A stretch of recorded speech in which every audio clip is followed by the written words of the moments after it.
Hello and welcome to this week's edition of Monday with the Mayor. I'm Bradford Raths, and we are once again back in Jasper with Terry Seitz. Hi Bradford, good to see you. Good to see you. So, the financial health of the city, it's in pretty good shape from what I understand. Very true. At the council meeting in February, we asked for the blessing of the council, more or less, to begin looking at what we would call financial options we have as we would progress in the development of the master plan for downtown and riverfront. That being adopted at the level of a comprehensive plan, it's really one of the next steps we would like to take. And ultimately we know that what sources are out there. Well, we use a lot of funding sources regardless. We are funded by property tax payments, of course. The utilities are funded by ratepayers. We in the past have had some grants. We know that we've been very blessed by having gifts, but ultimately we know that we had paid off in 2013 the balance of the sports complex bond. So we're really wide open as a city. The good news is we brought in UMBA, who is a municipal financial advisor, and they're working with some things with the currently with the utilities, so that's why we kind of crossed over here and just asked them, while they're doing one project, if they could just give us at least a presentation. Gary Malone with UMBA Associates basically said the stated fiscal health of the city is excellent.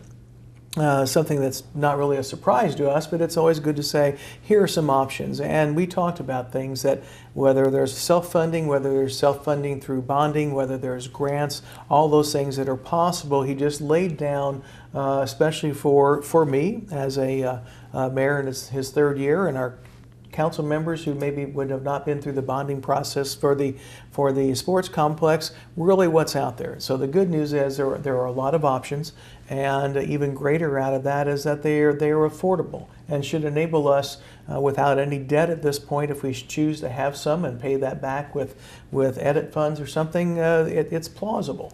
Certainly we would be very responsible. There are state restrictions about the type of borrowing, but when you are literally maintaining your fiscal health, even with the Jasper taxpayers having over $1 million in their pockets from the state mandated constitutional tax caps, that's good. I do want to commend our clerk treasurer's office and our council over the last few years who have been able to do adjusting and being able to still do things as a city that the citizens require. So it was a good picture.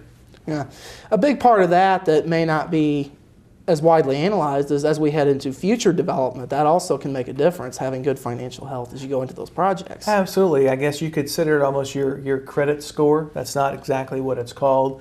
But ultimately, we have exercised great fiscal responsibility as a city, and that puts us in really certainly optimal condition for whatever we would decide to do, and however we would determine to go forward on projects that have been presented, or some that still may be forthcoming, because we know that from the arts to the aquatics and to the parklands, there are a lot of potentials, and we want to watch all of that. Certainly what could be done within budgetary process is good. Some things don't require things to be done immediately. And we just kind of build out and plan, and that's really where all these conversations and public discussions and meetings lead to. Yeah, you just mentioned one of the key words here, aquatics. That's one of the big projects on the horizon. You guys had a meeting this past week.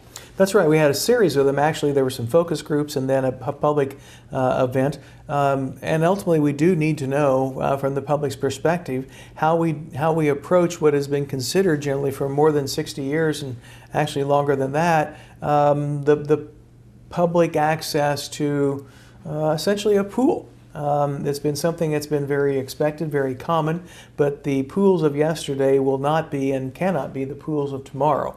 One thing, we were very concerned that we've had some diminishing attendance at our pool. The advisors that are looking at this study tell us actually our pool draws very well given the size city we are, and they were amazed that it's a 60-year-old pool that essentially is in such good a condition as it is, even though over a period of time it does have things that do fail and need to be replaced.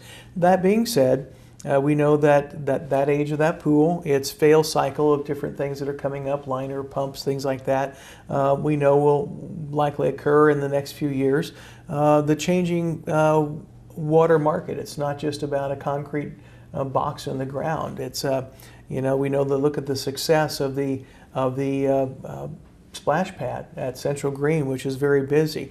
And then you have the formal water park features today, which we have 2 private water parks very close to us, the world-renowned Holiday World and then Big Splash.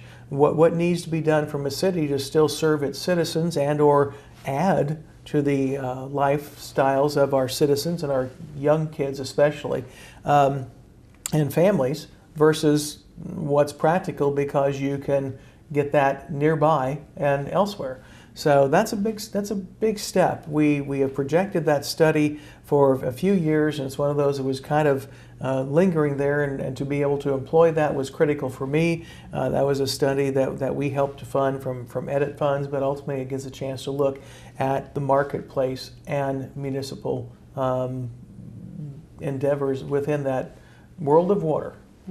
Certainly another project to look at going forward. So. And again, I can't reiterate enough that what we're doing is reviewing a lot of the things that have been, at least verbally, sometimes written down, sometimes guided by our comprehensive plan of the city should. The city should do this, the city should do that. Here's something that needs to be focused on.